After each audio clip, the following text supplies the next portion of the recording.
अब आगे। दादाजी की बात सुनकर कबीर तुरंत वहां से ऑफिस के लिए निकल गया। लेकिन ऑफिस निकलने से पहले उसने एक बार काकुन की तरफ अपनी वार्निंग भरी नज़रों से उसे घूर कर देखा तो काकुन ने उसे अपने जीभ दिखाकर अपना चेहरा दूसरी तरफ कर लिया। काकुन के ऐसा करते ही अचानक कबीर के चेहरे पर अपने आप ही एक हल्की मुस्कान आ गई, जिस बात का उसे खबर भी नहीं था। फिर वह तुरंत वहां से अपने ऑफिस के लिए निकल गया। इधर काकुन भी मन ही मन मुस्कुरा रही थी, लेकिन अचानक ही कुछ सोचकर उसकी हंसी तुरंत गायब हो गई और अब उसके चेहरे पर उदासी छा गई। कबीर के जाने के 1 घंटे बाद दादी जी घर वापस आई तो उनकी सबसे पहले नज़र हाल में सोफे पर बैठे काकुन पर गई। वो सोफे पर बैठकर दादाजी से बातें कर रही थी। दादी जी काकुन को बहुत ही प्यार भरी नज़रों से देखने लगे। वह चलकर काकुन के पास आए। काकुन दादी जी को देखते ही उनके पैर छुए। खुश रहो बेटा, सदा सुहागन रहो। दादी जी ने खुश होकर काकुन के सिर पर अपने हाथ रखकर उसे आशीर्वाद दिया। काकुन भी मुस्कुराने लगी। फिर दादी जी ने काकुन को अपने बगल में बिठाया और उससे प्यार से बातें करने लगी। बेटा आप बताओ आज क्या खाओगे लंच में? मैं वही तुम्हारे लिए बनवा आऊंगी, दादी ने मुस्कुराते हुए काकुन के गाल को छूकर उससे पूछा। दादी आप बनवाएंगी क्यों? मैं खुद बनाऊंगी आप सबके लिए आज खाना। बस आप यहाँ बैठे, मैं आज का लम्ब खुद अपने हाथों से बनाऊंगी।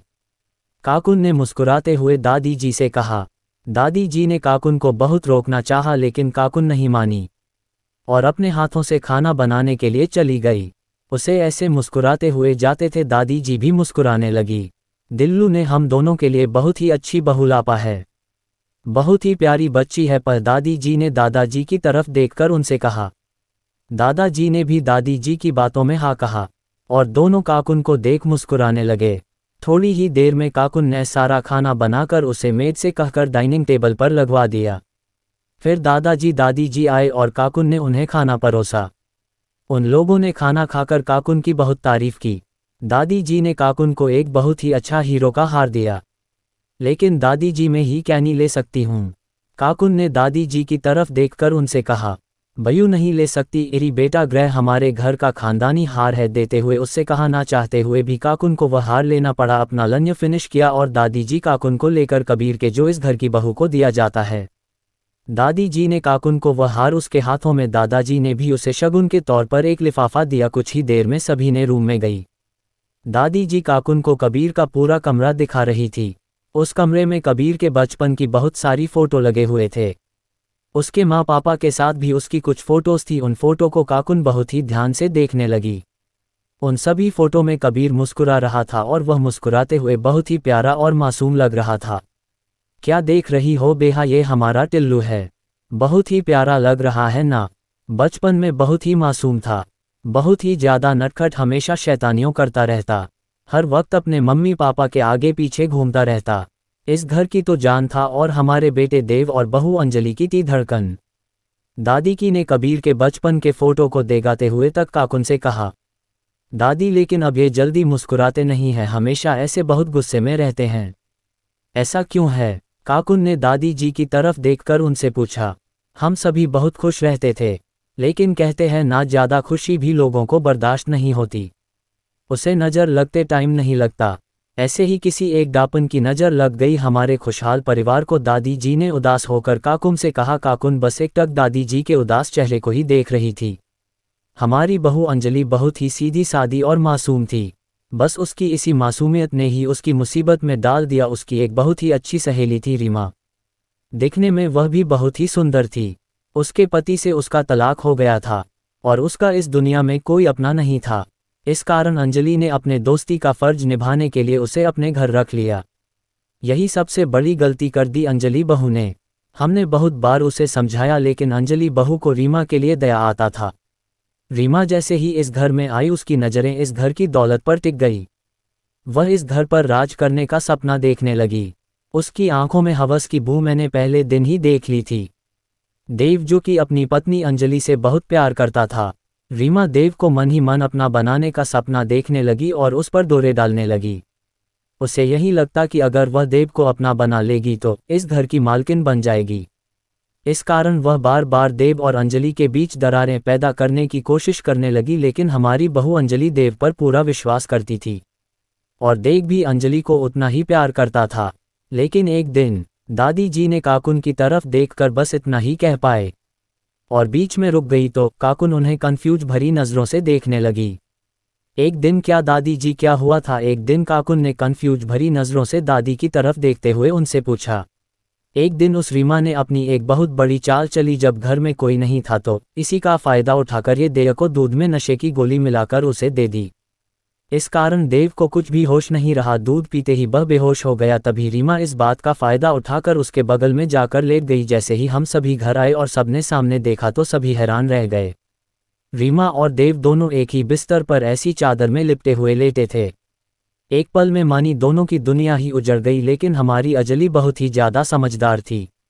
वह रीमा की चाल को समझ गई और उसने तुरंत रीमा को वहां बेड से उठाया और उसे थप्पड़ लगाकर घर से बाहर निकाल दिया और खुद भी रोते हुए घर से बाहर निकल गई। देव तुरंत अंजलि को समझाने के लिए उसके पीछे गया, लेकिन इस बीच अचानक एक टुक वाले ने अंजलि को धक्का मार दिया। देव का भी उसे बसाने के चक्कर में एक्सीडेंट हो गया और उसी वक्त दोनों की मौत हो गई। एक पल में हमारे हंसते खेलते परिवार की खुशियां गायब हो गई। हमारा कबीर बिल्कुल ही अकेला पड़ गया। कई दिनों तक वह अपने आप को कमरे में बंद करके रहता और अपनी मां की फोटो को सीने से लगाए बस रोता ही रहता। उसे अब अपने पापा से भी नफरत होने लगी थी और रीमा से तो दुनिया में सबसे ज्यादा नफरत करता था। तब से उसे लड़कियों से सख्त करत हो गई, क्योंकि एक रीमा के कारण ही उसका हंसता बोलता परिवार बिसार सा गया था। कुछ दिनों बाद रीमा पर वापस आए और उसने उस पूरी प्रॉपर्टी को अपना बताया। उसने धोखे से देव से पूरी प्रॉपर्टी पर उसके साइन ले लिए और कोई प्रॉपर्टी को अपना बना लिया। फिर यह हम लोगों की धक्के मारकर घर से बाहर निकाल दिया। उस वक्त हमारा कबीर सिर्फ 15 साल का था। उसके मन की नफरत और भी ज्यादा बढ़ गई। इसी नफरत के कारण उसने अपनी एक अलग ही दुनिया बना ली। कम उम्र में ही उसके कंधे पर सारी जिम्मेदारी आ गई। इस कारण उस जिम्मेदारी को निभाते हुए कबीर का बचपना तो मानो कहीं खोसा गया। कई दिनों तक भूखा सोया है, लेकिन कभी भी अपने दादा दादी को धोखा नहीं सोने दिया। उस दिन रात मेहनत करने लगा। उसने बहुत से दुख झेले हैं बेटा, लेकिन कभी भी अपने दुखों को किसी के सामने दिखाया नहीं। सारे दुख दर्द को उसने अपने सीने में ही छुपा रखा है। आज जो कुछ भी उसने मुकाम हासिल किया है वह सब उसने अपने बलबूते पर खुद के मेहनत से हासिल किया है। दादी ने अपने भराए गले से काकुन से कहा। काकुन के आंखों में नमी आ गई। बेटा मेरा कबीर बहुत ही अच्छा है, तू कभी भी उसका साथ मत छोड़ना बेटा। मुझे पता है वह थोड़ा गुस्से वाला है और अगर तू उसके साथ रहेंगी तो मुझे पूरा भरोसा है कि तू उसे बदल देगी, उसे फिर से लोगों से प्यार करना सिखा देगी। दादी ने प्यार से काकुन की गालों को छूते हुए उससे कहा। जी दादी, मैं कभी भी उनका साथ नहीं छोड़ूंगी। काकुन ने दादी जी के हाथों पर अपना हाथ रखते हुए बहुत ही प्यार से बोला। अब शाम हो गई थी। काकुन ने जाकर रात का डिनर खुद बनाया। काकुन ने सारे खाने को डाइनिंग टेबल पर लगवा दिया। तब तक कबीर भी यहाँ आ गया। कबीर यहाँ आकर सबसे पहले दादी से मिला तो दादी ने उसे फ्रेश होकर जल्दी से आने के लिए कहा। कबीर भी अपने रूम में जाकर फ्रेश होकर तुरंत डाइनिंग टेबल पर आ गया। काकुन ने सबको खाना सर्व किया। एक निवाला खाते ही कबीर को एहसास हो गया कि आज का डिनर काकुन ने बनाया है, क्योंकि पिछले एक हफ्ते से यह काकुन के हाथों का बना ही खाना खाता था। अचानक से उसके चेहरे पर एक हल्की सी मुस्कान आ गई जो पल भर में ही गायब हो गई। सभी ने बातें करते हुए अपना अपना डिनर फिनिश किया। दादी जी ने आज कबीर और काकुन को जाने से मना करके उन्हें अपने साथ ही रुकने के लिए कह दिया। कबीर भी मना नहीं कर पाया। कबीर का रूम। कबीर जब रूम में गया तो ये काकुन को घूर कर देखने लगा। काकुन कबीर के बचपन की फोटो को अपने एक हाथ से उसको छूकर देख रही थी। यह क्या कर रही हो तुम? कबीर ने काकुन की तरफ घूर कर देखते हुए हल्के गुस्से से पूछा। आपसे क्या, मैं तो अपने टिल्लू को देख रही थी। कितना प्यारा लगता है ना छोटा टिल्लू। काकुन ने मुस्कुराते हुए फोटो को देखते हुए कबीर से कहा। क्या कहा तुमने? जरा फिर से बोलना। तो कबीर में काकुल के हाथ से पकड़ उसे खींचते हुए उससे बोला। टिल्लू और कुछ नहीं, टिल्लू ही थी, बोला काकुन ने मुस्कुराते हुए कबीर से कहा। कबीर काकुन के हाथों को पकड़कर उसे एक झटके में दीवार से लगा दिया और वो बिल्कुल काकुन के करीब खड़ा हो गया। दोनों की ही साथ है एक दूसरे में टकरा रही थी।